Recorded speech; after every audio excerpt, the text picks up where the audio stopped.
Yan mga kabayan, tayo mamamana na naman. May kasama tayo, yung ating dive buddy lagi, si Bro Eman. Bro Eman, tayo ka naman dito eh.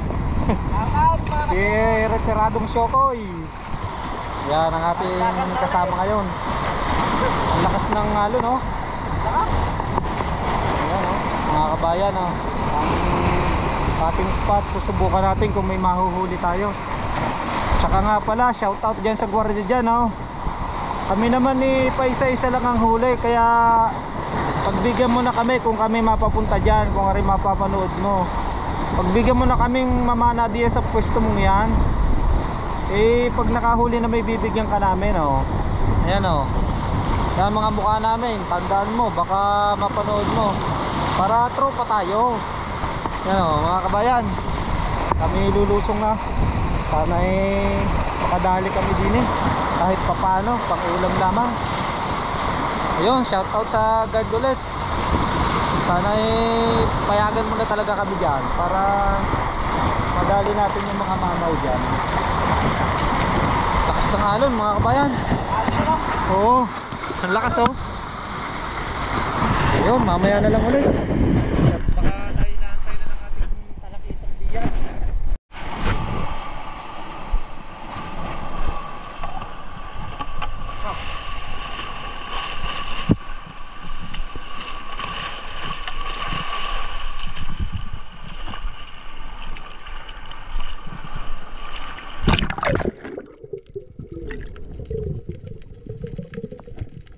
Yan mga kabayan, yung ating unang sisid. Nandito nga pala tayo sa pier kung saan nandun yung ating kaibigang gwardiya. Ayan, at nakadrop na tayo sa ilalim mga kabayan. Napakadaming sea urchin. Ingat-ingat lang tayo dyan kasi masakit yan makatinik. At ayan na nga, meron tayong nakitang sweet lips sa medyo kalayuan at mga samaral. Tingnan natin kung makadali tayo dyan. Ayun, oh. Ayun, nakasapol na tayo dyan mga kabayan ng isa. Replay muna natin. Ayun, oh. Mas pinili nga pala natin yung samaral kaysa dun sa isa na sweet lips, kahit medyo malapad-lapad, gawa ng mas gusto ko ang lasa ng samaral kaysa dun sa isang sweet lips na yon.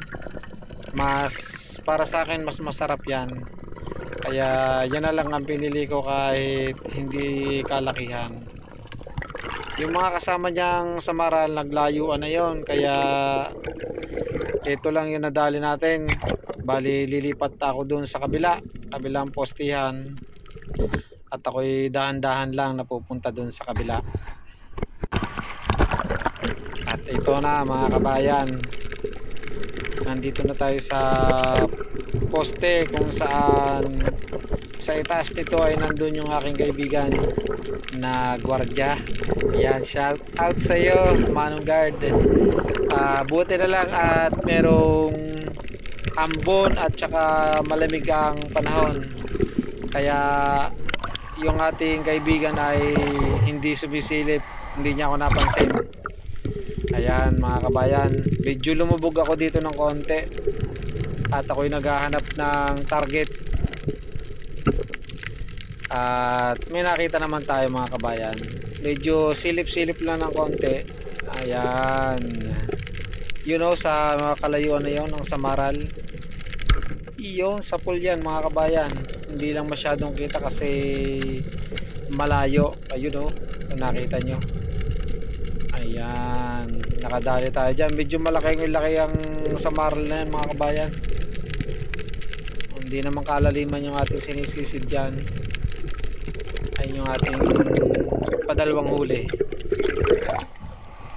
Ayan mga kabayan, yung ating padalawang huling samaral, malaki-laki na din, pwede na rin pang ulam. Nasa 1 kilo nga pala yan mga kabayan ng aking tinimbang. Nasa 1 kilo din mahigit yung samaral na yan.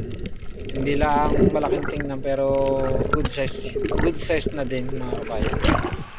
Ayun, at shout out muli sa ating kaibigan gwardiya.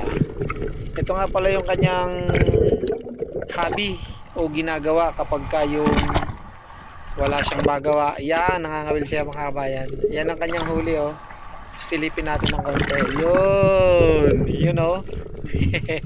Kaya siguro minsan pag may namamana dyan at nakita niya ay binabawal niya gawa ng pagka hindi naman siya busy ay nangangawil siya. At ayan oh, hindi pa tayo doon sa kabilang poste. Gawa na hindi pa natin nabubugaw tong kabilang poste, hindi pa natin nasisisid. At ayan, silipin natin yung ating kaibigan. Kung nakikita nyo mga kabayan, no, kinawayan ko, medyo nagpapahinga yung ating kaibigan. Kaya malaya tayong nakakapamana, hindi niya ako napansin. Ayun, ang linaw pa naman ng tubig mga kabayan. At dito sa pwestong ito mga kabayan, bali wala na rin akong mapapana dito gawa ng ewan ko ba bakit walang isda. Malakas ang alon mga kabayan. At ito na yung last na sisid ko. Last na sisid natin to mga kabayan. Tara at samahan nyo akong lumubog. Bali na upload ko na rin to sa aking YouTube channel.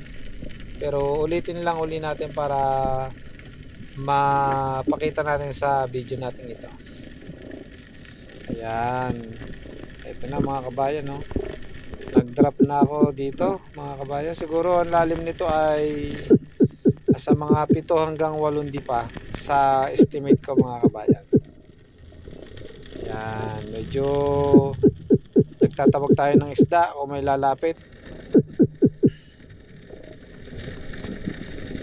Ayun. Yan mga kabayan. Medyo may nakita ko dong kakaiba doon sa dulo doon. Walang lalapit na tribali kaya antayin na lang natin kung anong lalapit na yan. Sabi nila bawal daw pero hindi na natin pipitasin yan gawa ng yun nga bawal at saka baka tayo ay mabash kaya panoorin na lang muna natin at video yan. Ayan eh, isang malaking pagi, hindi ko alam kung anong klaseng pagi yan pero sa estimate ko yan mga kabayan nasa 20 o 15 kilos. Ayun siya oh. Ano kayang tawag sa paging yan mga kabayan? Baguhang espiro nga pala kaya wala tayong masyadong alam. Ayun, pagkakuha ko ng video yan umahon na rin ako mga kabayan. At dito na magtatapos yung ating video mga kabayan.